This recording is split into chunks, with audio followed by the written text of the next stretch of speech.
السلام عليكم ورحمة الله وبركاته.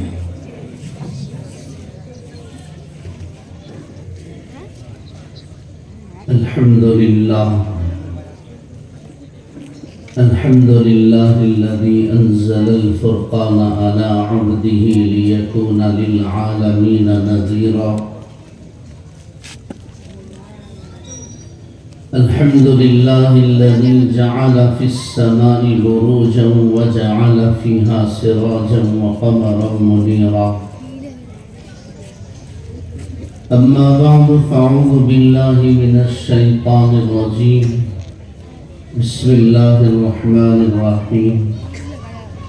ثم أورثنا الكتاب الذين اصطفينا من عبادنا. صدق الله العظيم. وقال النبي صلى الله عليه وسلم: تركت فيكم أمرين لن تضلوا ما تمسكتم بهما كتاب الله وسنتي أو كما قال رسول الله صلى الله عليه وسلم. اللهم صل على محمد وعلى آل محمد وبارك وسلم. اللهم بارك على محمد وعلى آل محمد وبارك وسلم تسليما كثيرا كثيرا. واجب الاحترام ہم سب کے مخدوم مکرم استاذ الاساتذہ، میرے مشفق و مربی حضرت مولانا جواد احمد خان صاحب رشادی دامت برکاتہم، استاذ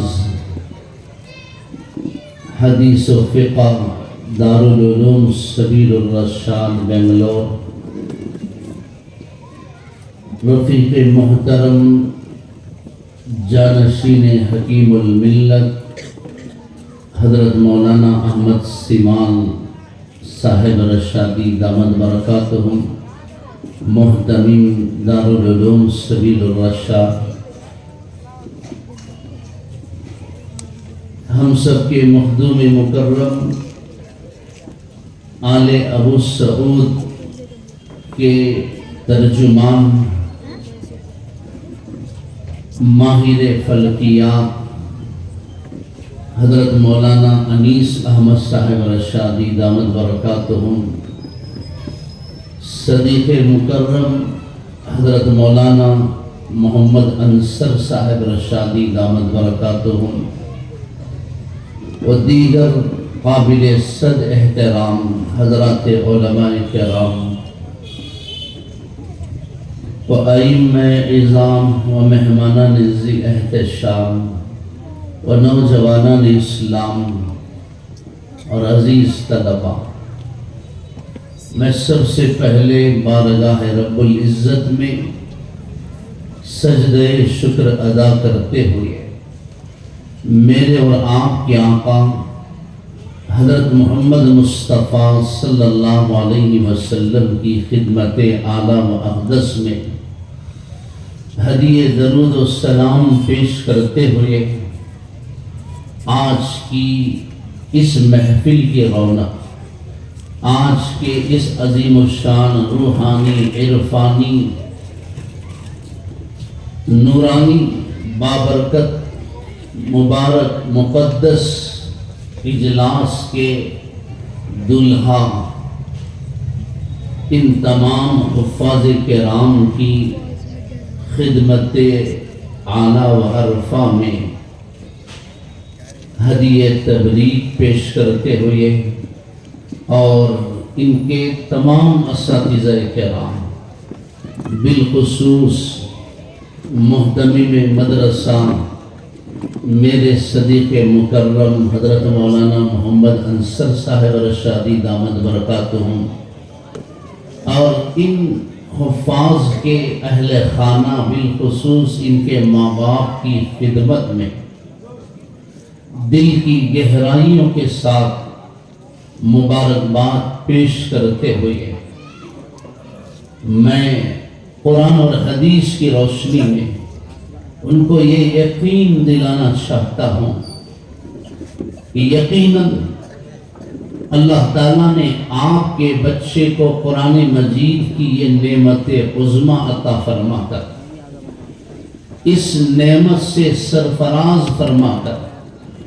آپ کے بچے کے دل کو، ان کے قلب کو اللہ نے اپنے کلام کا عرش بنا کر، ان کو حافظ قرآن بنا کر کائنات کی سب سے بڑی دولت سے اللہ نے آپ کو نواز دیا ہے۔ یہ کوئی مبالغہ نہیں،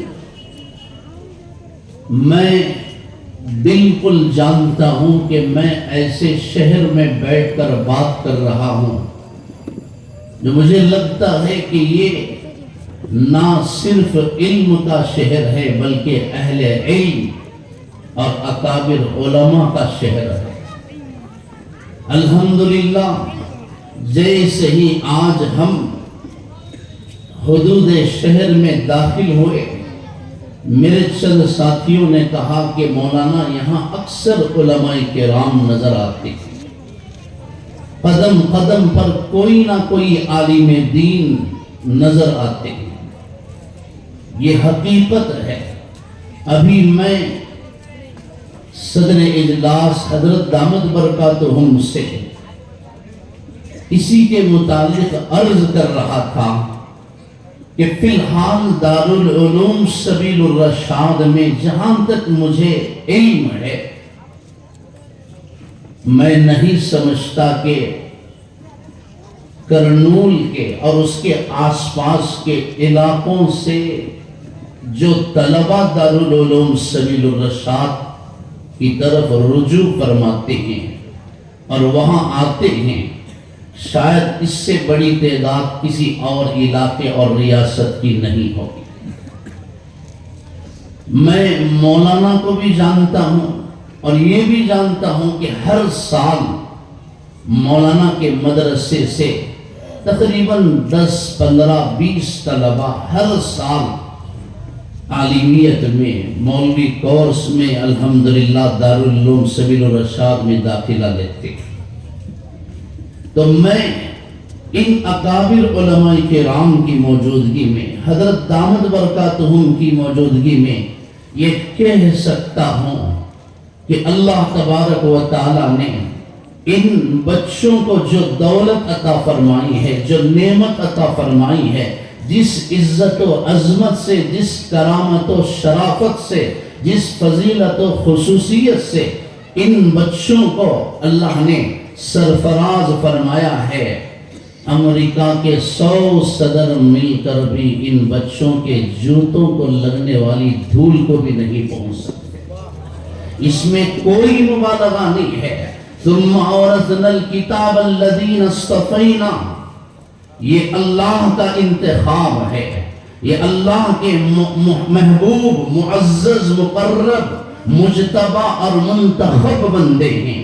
اولئک الذین انعم اللہ علیہم، اللہ کا ان پر بہت بڑا انعام ہے۔ وکان فضل اللہ علیک عظیما، اللہ نے ان پر بہت بڑا فضل فرمایا ہے۔ ومن یؤت الحکمت فقد اوتی خیرا کثیرا، اللہ نے ان کو ایسی بڑی دولت عطا فرمائی ہے۔ مبارک ہو ان کے ماں باپ کو، مبارک ہو میرے اس روحانی بھائی کو۔ مجھے رشک آتا ہے، مجھے فخر ہے کہ میں بھی اس نوجوان عالم دین کا ساتھی ہوں، ان کا ہم سبق ہوں۔ ان کے ساتھ میں نے 8 سال کا ایک طویل عرصہ دارالعلوم سبیل الرشاد کی 4 دیواری میں گزارا ہے۔ میں بڑی خوشی محسوس کرتے ہوئے، بلکہ فخر محسوس کرتے ہوئے یہاں حاضر ہوا ہوں کہ میرا ایک روحانی بھائی، میرا ہمدرس، میرے عزیز دوست، اللہ نے اس نوجوان عالم سے وہ کام لیا، شاید آج فرشتے بھی رشک کرتے ہوں گے۔ آج مجھے یہاں کا روحانی اور عرفانی ماحول دیکھ کر مجھے محسوس ہوتا ہے کہ شاید ہم انسانوں سے کہیں زیادہ یہاں اللہ کے فرشتے موجود ہیں۔ اور کیوں نہ ہو، اس اجلاس کی نسبت، تعلق، رشتہ قرآن سے ہے، اور قرآن کی اس کی خصوصیت، اس کی تاثیر کچھ ایسی ہے، جس کسی کا تعلق قرآن سے جڑتا ہے، جس کسی کی نسبت قرآن سے جڑتی ہے، قرآن اس کے مقام کو، مرتبے کو بڑھا دیتا ہے، اسے عزت و عظمت کی بلندیوں پر پہنچا دیتا ہے۔ پوری تاریخ گواہ ہے، قرآن شاہد ہے۔ مکہ المکرمہ میں 360 بتوں کی پوجا کرنے والے، ننگے ہو کر کعبۃ اللہ کا طواف کرنے والے، شراب پینے والے، زنا کرنے والے، سود کھانے والے، اپنی بیٹیوں کو زندہ دفن کرنے والے، سوتیلی ماں سے نکاح کرنے والے، وَمَا كَانَ صَلَاتُهُمْ عِنْدَ الْبَيْتِ إِلَّا مُكَاءً وَتَصْدِيَةً۔ جب 360 بتوں کے پجاری اس قرآن کی، اس کلام کی سچائی کو، صداقت کو تسلیم کرتے ہوئے، اسے مانتے ہوئے اپنا سر جھکا دیتے ہیں، اپنے آپ کو اس کلام کے آگے جھکا کر اسے قبول کر لیتے ہیں، اسے سینے سے لگا لیتے ہیں، اسے سر پر اٹھا لیتے ہیں، اس کے امر و نواہی پر عمل پیرا ہو جاتے ہیں، تو اللہ کا یہ کلام ان کو رضی اللہ عنہم ورضوا عنہ بنا دیتا ہے۔ کہاں ہیں وہ عمر جو مکہ المکرمہ کی وادیوں میں اونٹ چراتے تھے؟ رات کو گھر واپسی ہوتی تو باپ خطاب پٹائی کرتا تھا کہ عمر تو کیا زندگی گزارے گا؟ تجھے تو جانور چرانا بھی نہیں آتا، اونٹ چرانے کی بھی تیرے اندر صلاحیت نہیں ہے، تو کیا زندگی گزارے گا؟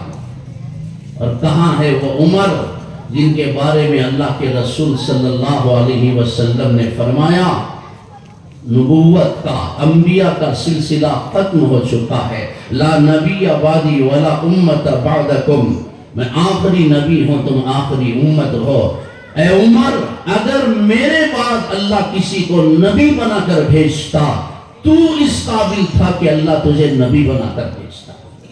کہاں ہے وہ چرواہا جو زمین پر بیٹھ کر ایک رائے دیتا ہے، اللہ اس کی رائے کو قرآن بنا کر اتار دیتا ہے۔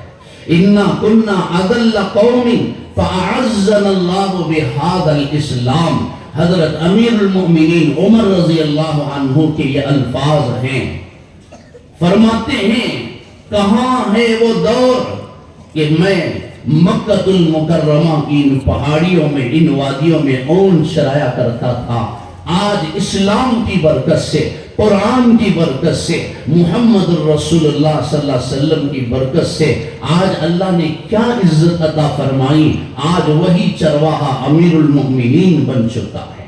رسول اللہ صلی اللہ علیہ وسلم نے اسی چرواہے کے متعلق فرمایا تھا کہ عمر، کسی کی موت پر ماں باپ آنسو بہائیں گے، کسی کے جنازے پر اس کی اولاد ماتم کرے گی، کسی کی موت پر اس کے رشتہ دار، پڑوسی، دوست و احباب افسوس کریں گے، روئیں گے، لیکن اے عمر، جس دن تیرا جنازہ اٹھے گا اسلام تیرے جنازے پر آنسو بہائے گا، تیری موت پر اسلام روئے گا۔ جب یہ چرواہا قرآن کی حقانیت کو، سچائی اور صداقت کو تسلیم کرتا ہے، اپنے آپ کو اس کے سامنے جھکا دیتا ہے، گھٹنے ٹیک دیتا ہے، اللہ کا یہ کلام چرواہے کی اس پستی سے اٹھا کر امیر المؤمنین کی عزت و عظمت کی مسند پر بٹھا دیتا ہے۔ ادھر آئیے، حبشہ کے رہنے والے بلال، غلام سیاہ فام جب آتے ہیں اور اللہ کے رسول صلی اللہ علیہ وسلم کے قدموں میں گر پڑ کر اسلام کو قبول کرتے ہیں، قرآن کو سینے سے لگاتے ہیں، قرآن کو اپناتے ہیں، میرے بھائیوں، اللہ کا یہ کلام حبشہ کے اس غلام کو جنت میں نبی سے آگے چلا کر دکھاتا ہے۔ ان اللہ یرفع بہذا الکتاب اقواما ویضع بہ آخرین یضل بہ کثیرا ویہدی بہ کثیرا۔ میں بہت زیادہ تفصیلات میں جانا نہیں چاہتا، مجھے بالکل اس بات کا احساس ہے کہ وقت کا منہ زور گھوڑا بڑی تیزی کے ساتھ آگے بڑھتا چلا جا رہا ہے۔ میرے رفیق محترم کی خواہش تھی کہ میں کم سے کم 1 گھنٹہ آپ کی خدمت میں کچھ عرض کروں، لیکن وقت کی تنگ دامنی اس کی اجازت نہیں دیتی۔ اور آپ سوچ رہے ہوں گے کہ وہی رفتار بے ڈھنگی جو پہلے تھی وہ اب بھی ہے، کہ تمام لوگوں نے، تمام علماء نے کھڑے ہو کر بیان کیا، یہ نوجوان ہٹا کٹا یہ بیٹھ کر کیوں بول رہا ہے۔ میں نے صدر اجلاس سے اجازت لی اور گزارش کی کہ حضرت، جس طرح اور بھی روحانی بیماریاں مجھ طالب علم کے اندر ہیں، ایک بیماری یہ بھی ہے کہ مجھے عادت پڑ چکی ہے کہ بیٹھ کر ہی بیان کر سکتا ہوں، کھڑے ہو کر بیان کرنے میں مجھے ایک سوئی نہیں ہوتی، توجہ بڑھ جاتی ہے، ذہن منتشر ہو جاتا ہے۔ میں نے حضرت سے اجازت لی اور آپ حضرات سے بھی معذرت چاہتے ہوئے، اس حقیقت کا اظہار کرتے ہوئے، ایک واقعہ جو علامہ ابن کثیر رحمت اللہ علیہ نے بیان فرمایا ہے، اس واقعے کا اظہار کر کے میں اپنی بات کو ختم کرتا ہوں۔ حضور اکرم صلی اللہ علیہ وسلم اور حضرات صحابہ کرام، غالباً غزوہ تبوک کا موقع ہے۔ میدان تبوک میں، جہاد میں، جنگی کاموں میں آپ مصروف اور مشغول ہیں۔ دشمنان اسلام سے جنگ ہے، جہاد کرنا ہے، حق و باطل کا معرکہ ہے۔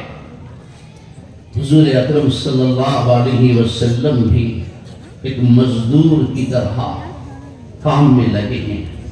جس نبی کے جوتیوں کے صدقے میں اللہ نے پوری کائنات کو بنایا، وہ بھی اپنے صحابہ کے ساتھ ایک مزدور کی طرح کام میں لگے ہیں۔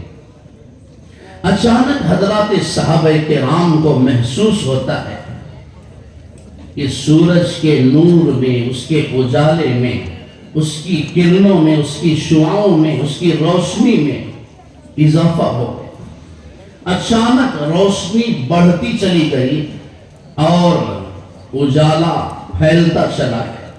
حضرات صحابہ کرام دیکھتے ہیں، دوڑے ہوئے حضور اکرم صلی اللہ علیہ وسلم کی خدمت میں حاضر ہوتے ہیں۔ یا رسول اللہ صلی اللہ علیہ وسلم، اچانک کیا ہوا؟ سورج کو اس کا اجالا کیوں بڑھ گیا؟ اس کی روشنی میں اضافہ کیوں ہو گیا؟ حضور اکرم صلی اللہ علیہ وسلم بھی دیکھتے ہیں۔ اچانک حضرت جبرائیل علیہ السلام حاضر خدمت ہو گئے۔ میں واقعے کو سمیٹتے ہوئے، مختصر کرتے ہوئے آگے بڑھوں گا۔ دیکھا آپ نے کہ حقیقت میں اجالا بڑھ رہا ہے۔ حضرت جبرائیل علیہ السلام حاضر خدمت ہوئے۔ الصلاۃ والسلام علیک یا رسول اللہ۔ جبرائیل، کیا قصہ ہے؟ کیا قیامت قائم ہو گئی؟ اذا الشمس كورت واذا النجوم انكدرت۔ سورج، اس کا اجالا، اس کی روشنی اتنی بڑھ کیوں رہی ہے؟ کہیں یہ پھٹ نہ جائے، کہیں اللہ تعالیٰ قیامت کو قائم نہ فرمائے۔ کیا قصہ ہے؟ حضرت جبرائیل علیہ السلام نے بڑے ادب کے ساتھ عرض کیا، یا رسول اللہ صلی اللہ علیہ وسلم، یہ سورج کے کرنوں اور شعاؤں کا اجالا اور نور روشنی نہیں ہے، آپ کے ایک معذور صحابی، آپ کے ایک معذور غلام حضرت معاویہ بن معاویہ لیثی رضی اللہ عنہ کا مدینہ المنورہ میں انتقال ہوا ہے۔ یا رسول اللہ صلی اللہ علیہ وسلم، اس معذور صحابی کی نماز جنازہ پڑھنے کے لیے اللہ تبارک و تعالیٰ نے 70,000 فرشتوں کی جماعت کو بھیجا ہے۔ 70,000 فرشتے آئے ہیں۔ یہ فرشتوں کے نزول کا نور ہے، یہ فرشتوں کے اترنے کا اجالا ہے۔ رشک فرمانے لگے. 70,000 فرشتے. جبرائیل نے عرض کیا رسول اللہ صلی اللہ علیہ وسلم کیا آپ بھی ان کا دیدار کرنا چاہتے ہیں؟ کیا آپ بھی ان کی نماز جنازہ پڑھنا چاہتے ہیں؟ جبرائیل جب آسمان کی بلندی سے تو آیا ہے، اللہ نے 70,000 فرشتوں کو بھیجا ہے، تو میں کیوں اس سے محروم رہوں؟ میں بھی معاویہ بن معاویہ لیثی کی نماز جنازہ پڑھنا چاہتا ہوں، میں بھی اس کا دیدار کرنا چاہتا ہوں. حضرت جبرائیل علیہ السلام نے پر مارا، زمین سمٹتی سکڑتی لپٹتی چلی گئی، اور معجزانہ طور پر دیکھتے ہی دیکھتے معاویہ بن معاویہ لیثی رضی اللہ عنہ کا جنازہ سامنے آ گیا. میرے بھائیوں، حضور اکرم صلی اللہ علیہ وسلم نے صفوں کو تیار فرمایا. پہلی صف ہے 70,000 فرشتوں کی، دوسری صف ہے حضرات صحابہ کرام کی، اور امام کون ہے؟ نماز جنازہ کون پڑھا رہے ہیں؟ امام الانبیاء صلی اللہ علیہ وسلم. قربان جائیں اس معذور صحابی کے پیروں پر، ہماری جانیں قربان. کیا خوش نصیب تھے وہ لوگ جن کی نماز جنازہ پڑھنے کے لیے آسمان سے فرشتے آتے تھے. اور آج میری آپ کی بلکہ عمومی طور پر ملت اسلامیہ کی، مسلمانوں کی بدقسمتی پر آنسو بہائیے، افسوس کیجئے کہ آج باپ کی نماز جنازہ بیٹا نہیں پڑھتا، آج بھائی کا جنازہ بھائی نہیں پڑھتا، اور بڑی حد تک اس کے ذمہ دار میں سمجھتا ہوں کہ ماں باپ بھی ہیں. شریعت کا حکم ہے جب بچہ پیدا ہو تو اس کے کان میں اذان دی جائے، اس کے بائیں کان میں اقامت پڑھی جائے. لکھا ہے علماء نے، یہ کام کسی مسجد کے مؤذن کا نہیں ہے، کسی عام عالم دین مولوی اور حافظ قرآن کا یہ نہیں ہے، بلکہ حکم یہ ہے کہ پیدا ہونے والے بچے کے کان میں اذان اور اقامت اس کا باپ پڑھے. یہ بیٹے کا، بچے کا، اولاد کا یہ پہلا حق ہے. لیکن ہوتا کیا ہے کہ باپ اپنے بچے کے پہلے حق کو ضائع کرتے ہوئے سیدھے آتا ہے مسجد کو. اور مجھے معاف کیجئے، آج سب سے زیادہ سستی جماعت اور سب سے زیادہ سستے لوگ اگر کہیں ملتے ہیں تو وہ مسجد میں، یا تو مسجد کے مؤذن ہیں یا مسجد کے امام صاحب ہیں، مدارس کے لوگ ہیں، اہل علم حضرات ہیں، جو بالکل سستے میں آپ کو مل جاتے ہیں. اور آج میں ضرور کہوں گا، میرے استاد محترم کی موجودگی میں زور سے بات کرتے ہوئے، بالکل مجھے احساس ہے کہ میں گستاخی کر رہا ہوں، لیکن انہی کا یہ پڑھایا ہوا یہ سبق ہے. انہی اساتذہ کرام کی جوتیوں میں، ان کے قدموں میں بیٹھ کر ہم نے یہ سیکھا ہے. آموختے کے طور پر میں سنا رہا ہوں. آج کا وہ ناپاک دور ہے کہ آج جہاں سب سے زیادہ سستے لوگ مساجد کے ہیں، مدارس کے ہیں، وہیں یہ سب سے زیادہ مظلوم طبقہ بھی ہے. یہ سب سے زیادہ مظلوم طبقہ بھی ہے. بڑی بے دردی سے علماء کو مساجد سے نکالا جاتا ہے، مدارس سے بے دخل کر دیا جاتا ہے. بڑی بے دردی کے ساتھ ظالمانہ طور پر ان کو ان کی خدمات سے خالی کر دیا جاتا ہے.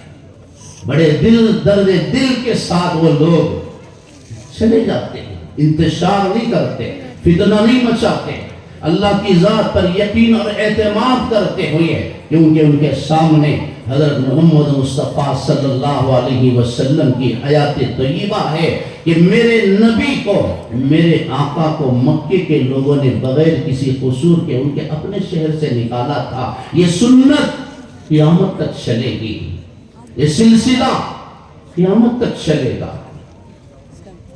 بڑا مظلوم طبقہ ہے جس کے جیب میں 10 روپے بھی نہ ہو، وہ بھی آ کر مسجد میں خادموں پر حکم چلاتا ہے۔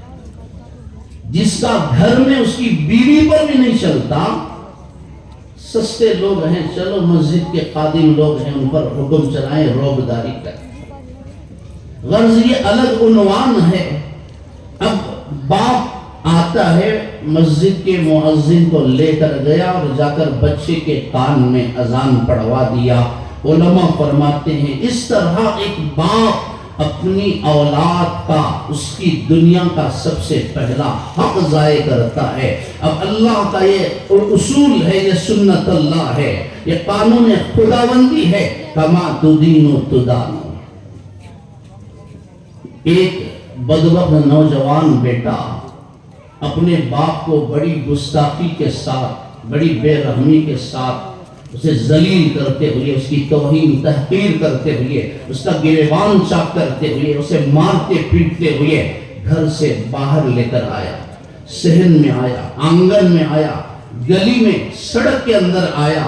باپ خاموشی کے ساتھ اس کے ظلم کو سہتا رہا، اس کی بدتمیزی کو برداشت کرتا رہا، کچھ نہیں کہا باپ نے۔ کچھ دور تک پہنچ کر، ایک حد تک جا کر باپ نے کہا کہ بیٹا اب بس کر دے، یہاں سے آگے ایک قدم بھی تو بڑھائے گا تو تو ظالم ہو جائے گا۔ بیٹے کو بڑی حیرت ہوئی، اس نے کہا کہ ظالم تو میں وہی ہو گیا جب میں نے آپ کے گریبان پر ہاتھ نہیں، آپ کی پیشانی پر میں نے تیز نگاہ ڈالی تھی۔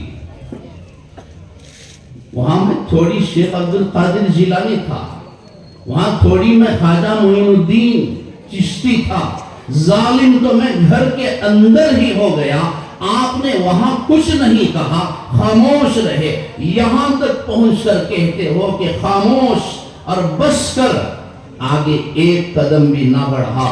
مجھے بات سمجھ میں نہیں آئی۔ باپ نے جو کہا غور سے سننا، دل کے کانوں سے سننا اور اسے یاد رکھنا۔ اکثر مجھے نوجوان طبقہ یہاں نظر آ رہا ہے۔ باپ نے کہا کہ بیٹا یہاں تک تجھے حق ضرور تھا، اس لیے کہ میں نے بھی اپنے باپ کو یہیں تک کھینچا تھا، اس سے آگے ایک قدم بڑھائے گا تو تیرا بیٹا تجھے کھینچے گا۔ کما تدین و تدانو۔ باپ نے مؤذن صاحب کے ذریعے سے کان میں اذان کہلوائی تھی، باپ کا انتقال ہو گیا۔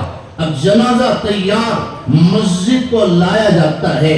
حضرات علماء تشریف فرما ہیں، نماز جنازہ پڑھانے کی ذمہ داری مسجد کے امام کی نہیں ہے، میت کو غسل دینے کی یہ ذمہ داری مسجد کے مؤذن کی نہیں ہے، یہ پیدا ہونے والی اولاد کی ہے، میت کے رشتہ داروں کا یہ فرض ہے۔ باپ کی نماز جنازہ بیٹا پڑھائے، لیکن بیٹا کیا کہتا ہے، وہ کیا سوچتا ہے؟ میری پیدائش کے موقع پر باپ نے مؤذن صاحب کے ذریعے سے اپنا فرض ادا کیا تھا، اذان پڑھوائی تھی، چلو آج میں اس کا بدلہ چکاتا ہوں، چلو میں آج اس کا انتقام لے لیتا ہوں۔ وہ آئے گا امام صاحب سے کہے گا کہ امام صاحب میرے باپ کی نماز جنازہ پڑھا دی۔ اس طرح ایک بیٹا اپنے باپ کے دنیا کا آخری حق ضائع کرتا ہے۔ اس واقعے کی روشنی میں اور ان بچوں کے حفظ قرآن کی تکمیل کی اس مبارک مجلس میں آپ حضرات کی خدمت میں یہی گزارش کرنا چاہتا ہوں، میرے بھائیوں، بچوں کو کم سے کم اتنا تو پڑھائیے، اتنی تو دینی تعلیم دے کر جائیے کہ وہ آپ کی نماز جنازہ تو صحیح طریقے سے پڑھیں، وہ آپ کے مرنے کے بعد، ہمارے مرنے کے بعد ہمارے لیے ایصال ثواب کا اہتمام کرے۔ کہنے والے کے شاعر نے کہا ہماری نماز جنازہ تو غیروں نے پڑھی، ہماری نماز جنازہ تو غیروں نے پڑھی، مرے تھے جن کے لیے وہ وضو کرتے رہتے۔ میرے بھائیوں، آج ہر محلہ، ہر شہر اس کا شکار ہے۔ ان بچوں کو اللہ نے جو دولت دی ہے، مرنا تو ہر ایک کو ضرور ہے، دنیا کی ہر ڈگری ختم ہو جائے گی۔ اللہ کی عزت و جلالت کی قسم، جب تک یہ زندہ ہیں، یہ کلام، یہ نعمت ان کے دلوں میں محفوظ ہے۔ جب ان کی آنکھیں بند ہوں گی تب بھی یہ کلام، یہ سند، یہ فضیلت، یہ عزت، یہ نعمت ان کے دلوں میں محفوظ ہے۔ جب ان کو تختے پر لٹایا جائے گا غسل دینے کے لیے، کپڑے بھی پھاڑ کر نکال دیے جائیں گے، اللہ کی دی ہوئی یہ نعمت وہاں بھی ان کے ساتھ ہے۔ جنازہ اٹھایا جائے گا، نعمت ان کے ساتھ جائے گی۔ قبر میں رکھ کر مٹی ڈال کر بڑی بے دردی سے لوگ آ جائیں گے، فرشتہ بھی کہہ دے گا جاؤ، چلے جاؤ، آج کے بعد سے اس نے تم نے اس کو بھلا دیا، کوئی ساتھ نہیں آئے گا۔ اللہ کی قسم، جو نعمت اللہ نے ان بچوں کو عطا فرمائی ہے، وہ نعمت و قرآن قبر میں بھی ان کا ساتھی بن کر رہے گی، میدان حشر میں بھی یہ کلام ان کے ساتھ میں ہوگا۔ دنیا کی ہر ڈگری ختم ہو جائے گی، زوال آ جائے گا، فنا ہو جائے گی، اور قیامت کے دن نہ صرف ان کو، ان کے ماں باپ کو بھی عزتوں سے نوازا جائے گا، جو علماء نے بڑے بہترین انداز میں اس پر روشنی ڈالی۔ اور اللہ تعالیٰ اس حافظ قرآن سے کہیں گے کہ میرے بندے، میں نے تجھے دنیا کی بہت بڑی دولت دی تھی، کائنات کی عظیم نعمت دی تھی، لیکن میرے بندوں نے تیری قدر نہیں کی، تجھے پہچانا نہیں، میرے بندوں میں وہ بصارت نہیں تھی جس کی وجہ سے وہ تیرے مقام کو دیکھ سکتے، پہچان سکتے۔ لوگوں نے تیری بڑی بے ادبی کی، بڑی گستاخی کی۔ آج تیری عزت کو کوئی چھین نہیں سکتا، آج تیری کامیابی کو کوئی روک نہیں سکتا۔ جنت کے یہ درجے ہیں، قرآن کی ایک ایک آیت پڑھتا جا، جنت کے درجوں پر چڑھتا چلا جا۔ میری عزت کی قسم، آج جبرائیل بھی تجھ سے پیچھے ہو جائے۔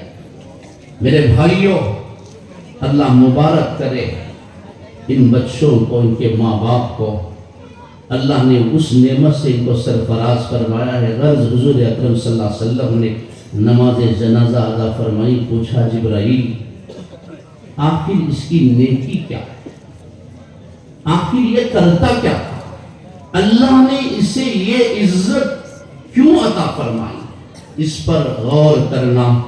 آپ حضرات اگر یہ وعدہ کریں گے کہ آپ بھی اس پر عمل کریں گے تو انشاءاللہ بتاؤں گا، عمل کریں گے انشاءاللہ۔ بہت چھوٹی نیکی ہے، بہت چھوٹا کام ہے۔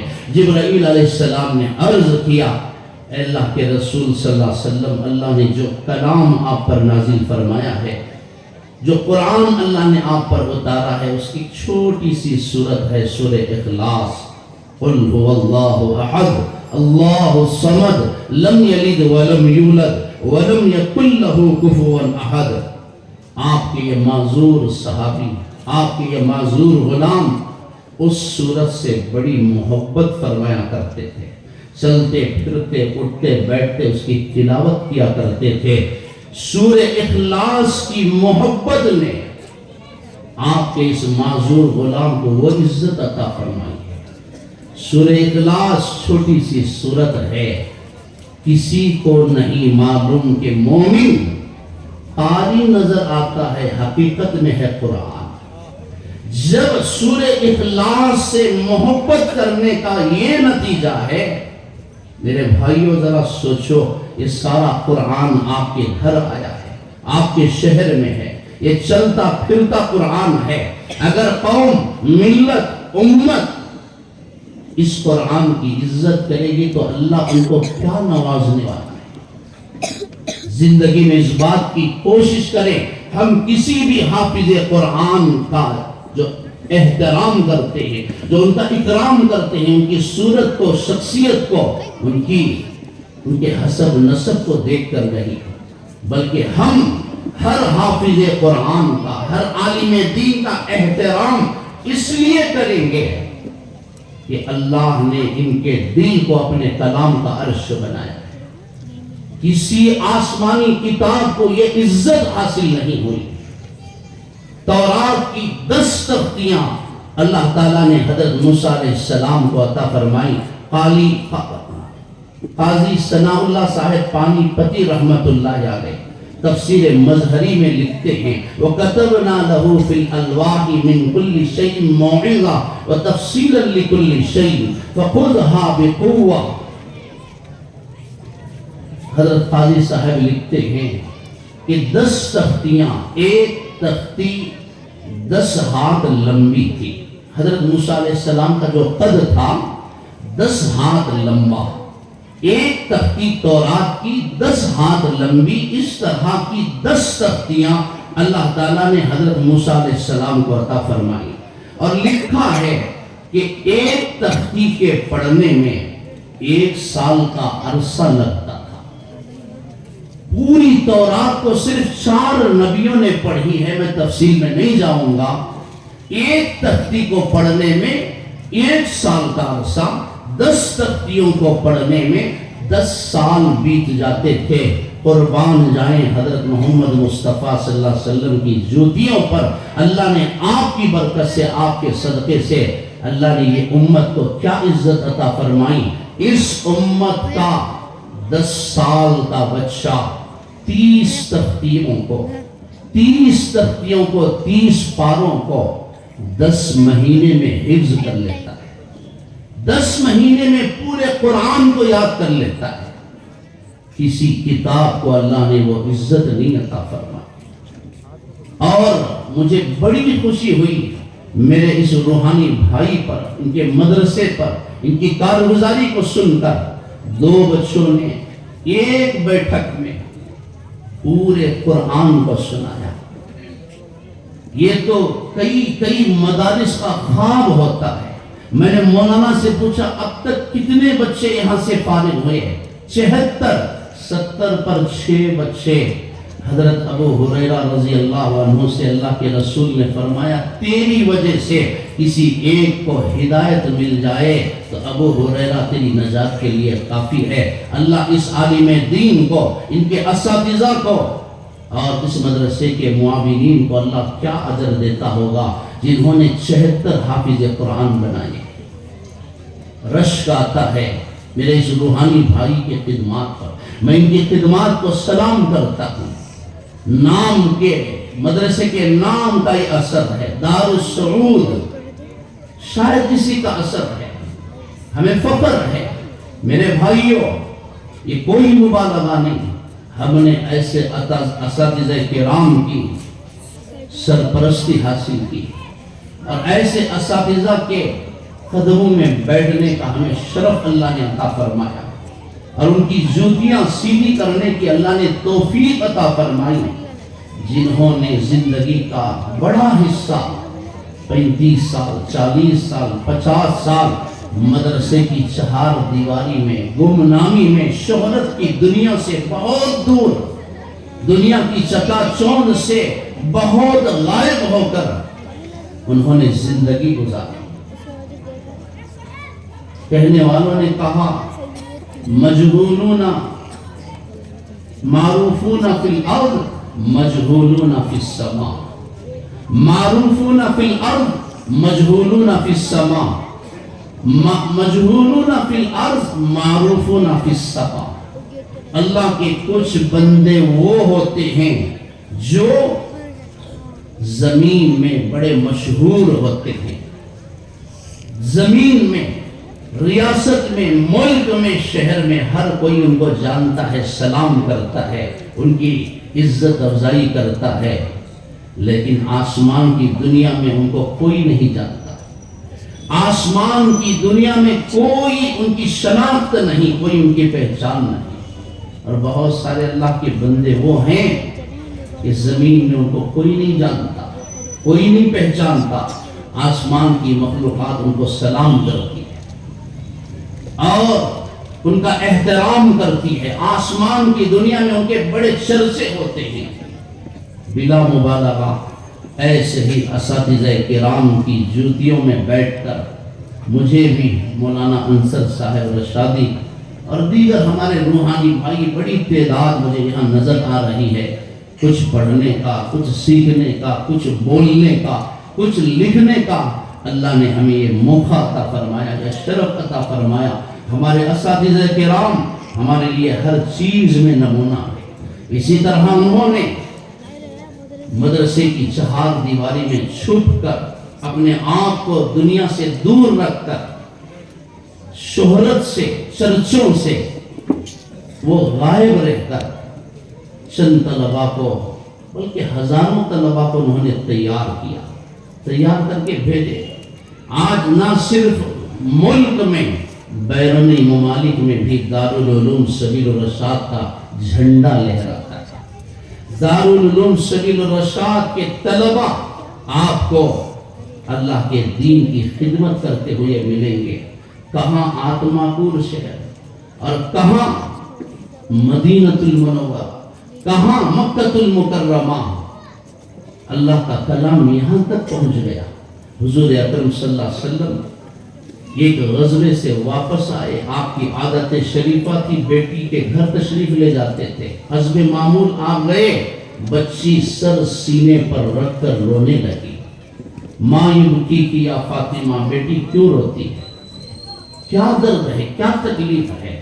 بچی نے کہا کہ ابا حضور، آپ کی یہ تکلیف، آپ کے یہ پراگندہ بال، آپ کے یہ پیوند لگے ہوئے میلے کچیلے کپڑے، آپ کی یہ بھوک، آپ کا یہ فقر و فاقہ، آپ کی یہ قربانی، آپ کی یہ محنت، تڑپ، جد و جہد، جس کے جوتیوں کے صدقے میں اللہ نے پوری کائنات کو بنایا، جس کے جوتیوں کے صدقے میں اللہ نے عرش معلیٰ کو بنایا، جنت جس کا صدقہ ہے، حرمین شریفین جن کے جوتیوں کا صدقہ ہے، آپ کی یہ تکلیف دیکھ کر روؤں گی نہیں تو کیا کروں؟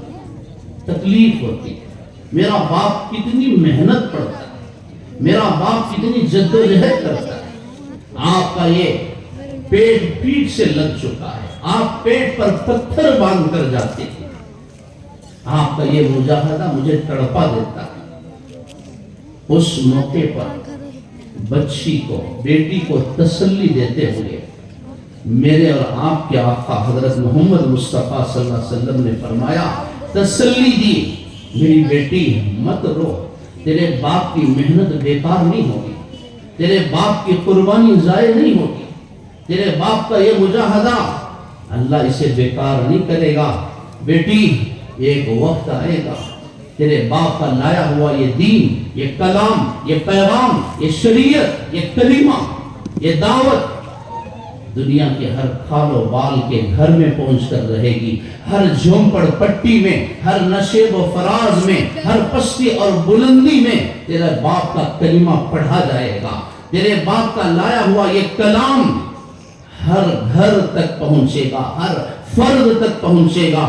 بیٹی، اللہ تیرے باپ کی قربانی کو ضائع نہیں کرے گا، وہاں تک تیرے باپ کا دین کلام جائے گا جہاں تک سورج کا اجالا اور رات کا اندھیرا جاتا ہے۔ رو نہیں، اللہ اس کے نتائج کو ظاہر کرے گا۔ میرے بھائیوں، اللہ کے رسول صلی اللہ علیہ وسلم کا کلام یہاں تک پہنچ گیا۔ آخری وقت میں آپ نے امت کو یہی دیا، ترکت فیکم امرین، جا رہا ہوں تمہیں چھوڑ کر، میرے پاس مال نہیں ہے، میرے پاس دولت نہیں ہے، میرے پاس کھجور کے باغات نہیں ہیں، میرے پاس کھیت کھلیان نہیں ہیں، میرے پاس سونے چاندی کے ذخیرے نہیں ہیں، میرے پاس اونچی اونچی عمارتیں اور بلڈنگیں نہیں ہیں، میں وہ فقیر بندہ ہوں جس کے زندگی کا آج آخری دن ہے، اس کے گھر میں سوائے پانی کے کچھ نہیں ہے۔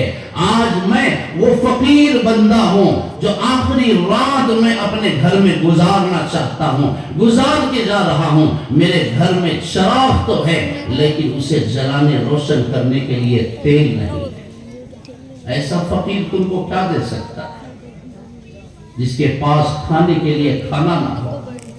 آج آخری سانسیں لے رہا ہوں، پیٹ پر بھوک کی وجہ سے 2 پتھر ہیں۔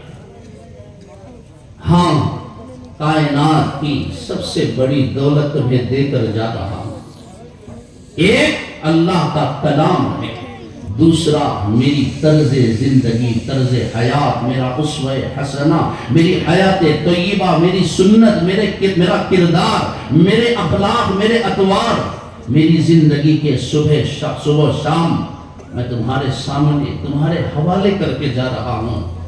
جب تک تم اس پر جمے رہو گے اور اپنی نسلوں کو جمائے رکھو گے، ثابت قدمی کے ساتھ، استقامت کے ساتھ، مضبوطی کے ساتھ اس پر جم کر تم زندگی گزارو گے، ان دو چیزوں کو پکڑ کر چلو گے، میں اللہ کا رسول تم سے وعدہ کرتا ہوں، دنیا کی کوئی طاقت تمہیں گمراہ نہیں کر سکتی، تمہیں ذلیل نہیں کر سکتی۔ میرے بھائیوں، خود بھی قرآن سے جڑے اور اپنی اولاد کے دامن کو قرآن سے جوڑیں۔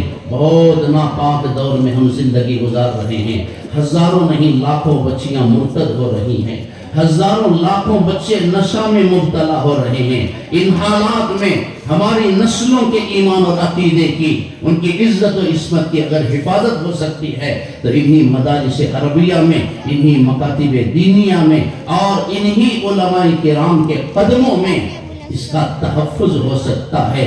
ان علماء کی بھی قدر کرے، ان مدارس کو بھی تحفظ فراہم کرے۔ چھوٹا منہ بڑی باتیں میں نے کہی، میں آخر میں پھر دوبارہ میرے روحانی بھائی کو، ان کے اساتذہ کو، تمام کو دل کی گہرائیوں کے ساتھ مبارکباد پیش کرتا ہوں۔ دعا کرتا ہوں کہ اللہ تعالیٰ یہ گلستان ہمیشہ مہکتا رہے، قیامت کی صبح تک اللہ یہاں تلاوت کو جاری رکھے، قیامت کی صبح تک اللہ یہاں سجدے ہوتے رہیں، اللہ اس زمین کو وہ قبولیت عطا فرمائے۔